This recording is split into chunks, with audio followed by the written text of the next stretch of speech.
to address this gathering at a regional conference of such constitutional significance. This platform is a site for deliberation and for collective reflection on the foundational promise of our republic, the realization of justice, social, economic, and political, as envisaged in the preamble and concretized in Article 39A of our Constitution, which enjoins the state to ensure that access to justice is not curtailed by economic or other disabilities. The thematic focus of today's conference on the rights and entitlements of defense personnel and tribal communities touches upon two segments of our society. One defends the Constitution with unflinching resolve. The other has long waited for its full embrace. Our deliberations today are a reaffirmation of our collective commitment to ensuring that justice is not a deferred aspiration, but a lived experience for both, for those who have served with selflessness and for those who have been underserved for far too long. And it is our collective responsibility to ensure that the institutions of justice rise to meet their needs with speed, sensitivity, and strength. Today, on the solemn occasion of Vijay Divas, let me begin by acknowledging the service and sacrifices of our defense personnel, both past and present. These men and women, many of whom belong to Jammu and Kashmir, serve in remote, inhospitable terrain with a quiet dignity and an enduring sense of duty. However, when faced with legal challenges, be it service-related disputes, pension matters, or civil grievances, they often encounter systemic barriers owing to geographic remoteness, the mobile nature of their postings, and the distinct constraints of military life. These challenges definitely constitute other disabilities under Article 39A and must be addressed with the urgency and the compassion that they warrant. It is indefensible that those who risk their lives to uphold the Constitution should struggle to access the protections it guarantees. I take this opportunity to commend the J&K State Legal Services Authority for its initiative in amending its legal aid rules to expressly include serving and retired defense personnel. Likewise, the recent procedural reforms introduced by the High Court of Jammu and Kashmir merit appreciation for easing access to justice for our uniformed citizens. These steps are laudable, but they must mark the beginning of a deeper institutional engagement. There is a pressing need to establish a robust coordination among legal service authorities, military legal cells, Zilla Sainik boards, and regimental welfare offices. The establishment of dedicated legal aid clinics in cantonments and in districts with significant ex-servicemen populations should be prioritized. Equally important is the need to ensure that families of defense personnel, particularly widows, aged parents, and dependent children, receive empathetic, expert, and timely legal support.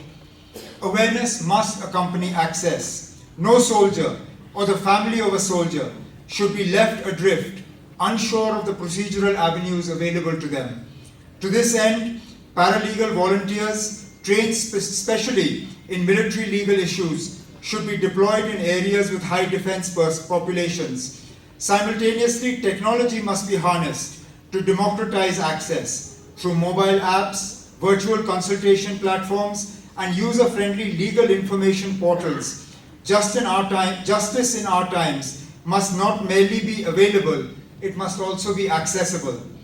Turning now to our tribal communities, custodians of rich cultural and ecological heritage, Jammu and Kashmir is home to several scheduled tribes, including Gujars, Bakarwals, Pahadis, Gaddis, and Sippis, who have preserved ancient traditions while braving difficult terrain. The recent extension of key constitutional protections through the Forest Rights Act, the Panchayat's extension to Scheduled Areas Act, and affirmative action policies mark a historic correction in the arc of legal recognition. Our government has correspondingly augmented its development efforts. This year, the capital expenditure for tribal welfare has been raised to 98 crores, 6 Eklavya model residential schools have been made operational, 222 smart classrooms have been established in tribal-dominated schools, and healthcare services have been expanded through mobile medical units. The Tribal Research Institute has also been commissioned.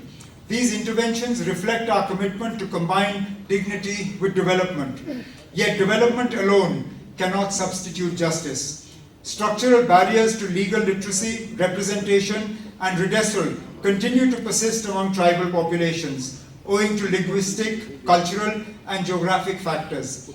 The Legal Services Authority has commendably operationalized 255 legal aid clinics, including in tribal villages and correctional institutions, supported by 527 panel lawyers and 561 paralegal volunteers. However, we must go further. It is important that paralegal volunteers are trained from within the tribal communities themselves. This will ensure that legal support is rendered in familiar idioms, dialects, and cultural frameworks. We must also expand mobile legal aid vans, promote the use of telelaw platforms, and facilitate virtual hearings. Justice, if it is to be meaningful, must reach every remote hamlet from Poonch to Kishtwar and from Rajouri to Karna. Simultaneously, a sensitive balance must be maintained between national security and the rights of tribal citizens. Many tribal regions are located in border belts or areas of heightened security oversight. However, law enforcement must not translate into legal disenfranchisement. Mechanisms for lodging complaints, accessing courts, and redressing grievances must be made transparent, timely, and responsive. Alternate dispute resolution mechanisms also offer immense potential. Lok adalats, mediation centers, and village-level panchayat forums, when duly sensitized, can provide swift, culturally respectful adjudication, especially in matters related to land rights, service entitlements, and local grievances. These models need to be institutionalized and resourced accordingly. Capacity building is essential. Judicial officers, legal aid lawyers, and field functionaries must be trained in tribal customary law, military jurisprudence, and the ethics of constitutional service.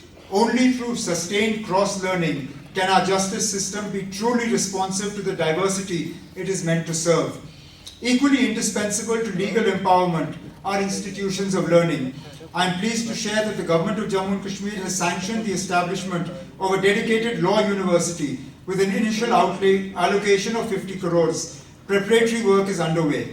This university is envisioned as a center of excellence focused on legal instruction, research, and policy innovations, particularly in domains such as tribal rights, constitutional law, military justice, and environmental governance. It is an investment in cultivating an inclusive and capable legal ecosystem for future generations.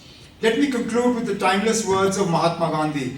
A nation's greatness is measured by how it treats its weakest members. In our context, the true test of our legal system lies in its treatment of all the weaker sections of the society, including those who have defended us without question and those whose rights have too often gone unrecognized. We must meet this test with humility, clarity, and resolve. On behalf of the government of Jammu and Kashmir, I reaffirm our unwavering support for the legal services authorities and their partners in delivering justice to the most marginalized. We must remain committed to providing every institutional, financial, and technological support necessary to transform constitutional promises into everyday realities. I express my deep appreciation to Honorable Justice Surya Kant Sahab, to Honorable Minister Shri Arjun Ram Meghwal Sahab, and the National Legal Services Authority for bringing these vital institutions to the forefront, and I look forward to valuable deliberations and outcomes from this conference. Thank you and Jai Hind.